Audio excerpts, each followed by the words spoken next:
अथ 28 अध्याय। कुमारजी आज्ञा गर्नुहुन्छ। हे अगस्त्य मुनि, ध्यानपूर्वक सुन। चन्द्रावती पुत्र वधुले आफ्नो कष्ट र त्यसबाट उद्धार भएको सारा वृत्तान्त वर्णन गरेको सुनि मनमनै अत्यन्त प्रसन्न भएकी गोमा ब्राह्मणीले हे श्री स्वस्तानी जगदीश्वरी भनी हृदयले सम्झदै अञ्जली जोरी भन्न लागिन्। हे चन्द्रावती बुहारी, तिमी धन्य रहिछौ। त्यस्तो दुर्दशामा परेर पनि जगदीश्वरी श्री स्वस्तानीको भक्ति गर्न सक्ने तिमी धन्य हौ। अब म पनि आफूले दुःख पाएको र उनी ईश्वरीको करुणाले यस अवस्थामा आइपुगेको यथार्थ वर्णन गर्दछु, सुन।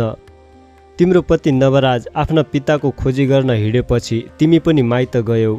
घरमा म एक्ली हुनाले अर्काको ढिक्की जातो गरी धागो काती अनेक दुःख सहेर दिन बिताइरहेकी थिए। संयोगले एक दिन सप्त ऋषिहरू आए र मैले दुःख पाएको जानी ठुलो करुणा गरी हे गोमा ब्राह्मणी, श्री स्वस्तानी परमेश्वरीको व्रत गर, तिम्रो सबै कष्ट नाश होला भनेर व्रतको विधान समेत बताइ गए। ती ऋषिहरूको आतिथ्य गर्न घरमा केही पनि थिएन र चर्खामा रहेको धागोको पान लिन गए। म पान लिएर आउँदा ऋषिहरू गइसकेछन्। उनीहरू बसेको पिरुका मुनि 7वटा सुनका कौडी छाडेर गएका रहेछन् र मैले पाई त्यही द्रव्यले सबै सामग्री तयार पारेर पौष शुक्ल पूर्णिमाको दिनदेखि श्री स्वस्तानी परमेश्वरीको व्रत प्रारम्भ गरे। अनि महिना दिन अर्थात् माघ शुक्ल पूर्णिमाको दिन व्रत पूर्ण गरी प्रसाद झिकेर श्री स्वस्तानी परमेश्वरीलाई मनले बारम्बार सम्झिरहे र राति जागराम बसे। ईश्वरीको कृपाले त्यही राति तिम्रो स्वामी नवराज आइपुग्यो र उसले मलाई बाहिरबाट डाकेको सुने र तत्काल बाहिर आई डाकेर भित्र लगे। अनि खानपिन दिई हे नवराज, तेरा पिताको के समाचार छ भनी सोधे र तेरो स्वामी नवराजले मलाई भन्यो, हे माता, मेरा पिता भिक्षा माग्न गएका त गण्डकी गङ्गा तटमा पुगेर नित्य पूजा गर्न फलफुल मागेछन्। अनि फलफुल टिप्न वृक्षमा चढेका त संयोगले त्यो वृक्षको हाँगो भाँची लडेर मरेछन्। यति नवराजले भनेको सुनि म शोक गर्न लागे। अनि नवराजले मलाई शोक चिन्ता नगर्नुहोस् भनी बुझायो र हे माता, आज यति रातिसम्म नसुतेर किन जागराम गरेर बसिरहनु भएको भनी सोध्यो। र मैले भने, हे पुत्र, हे नवराज, श्री स्वस्तानी परमेश्वरीको व्रत गरे र उनै जगदीश्वरीलाई सम्झेर जागराम रहेकी हुँ भनी बुझाए।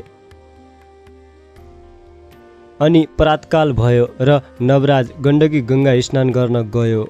गण्डकी गङ्गाबाट हरिहर प्रकट भई, हे नवराज, तेरी माताले श्री स्वस्तानी परमेश्वरीको व्रत गरेकोले हामी प्रसन्न भयौँ।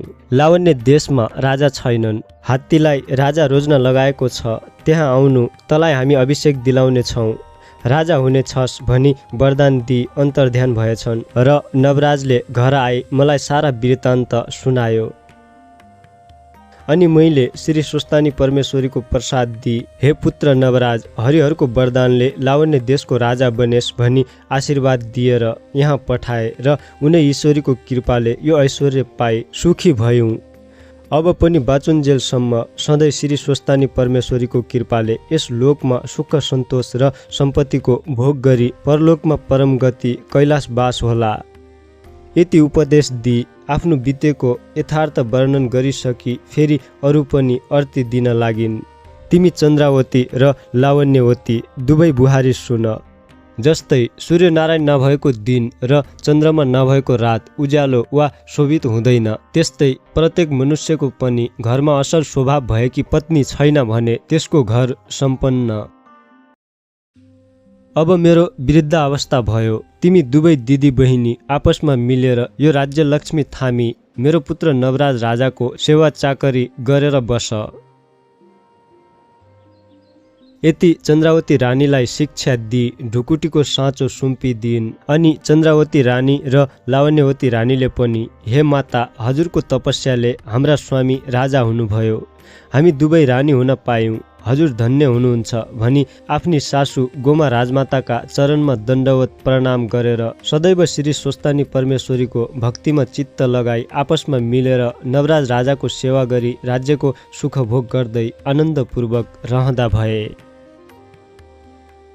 फेरि कुमारजी भन्नुहुन्छ, हे अगस्त्य मुनि, जो मनुष्य श्रद्धा र भक्ति साथ माघ मासको महात्म्य सुन्ला, माघभरि भरि माघ स्नान गर्ला, माघ स्नानका साथै माघभरि विविध वस्तु दान गर्ला, कङ्गालहरूलाई खिचडी खुवाउला र साथसाथै श्री स्वस्तानी परमेश्वरीको व्रत पूजा र आराधना गर्ला, अथवा सम्पूर्ण माघ महात्म्य सहितको श्री स्वस्तानीको कथा सुन्ला, सुनाउला वा उनको महिमा लेखिएको वा छापिएको पुस्तक घरमा राख्ला,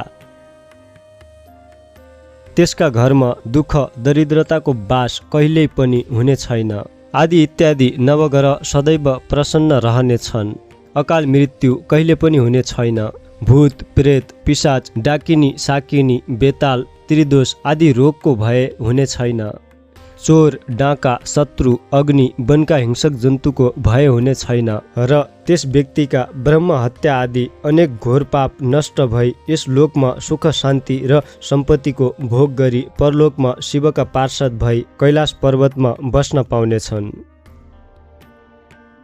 यति कथा स्कन्द कुमारले अगस्त्य मुनिलाई सुनाएका थिए र सोही कथा यहाँ मैले पनि यथामति विस्तारपूर्वक सुनाइयो। इति श्री स्कन्द पुराणे केदारखण्डे माघ महात्म्ये कुमार अगस्त्य संवादे श्री स्वस्तानी परमेश्वर्या व्रत कथा गोम पूर्व वृत्तान्त वर्णनम नाम 28 अध्याय।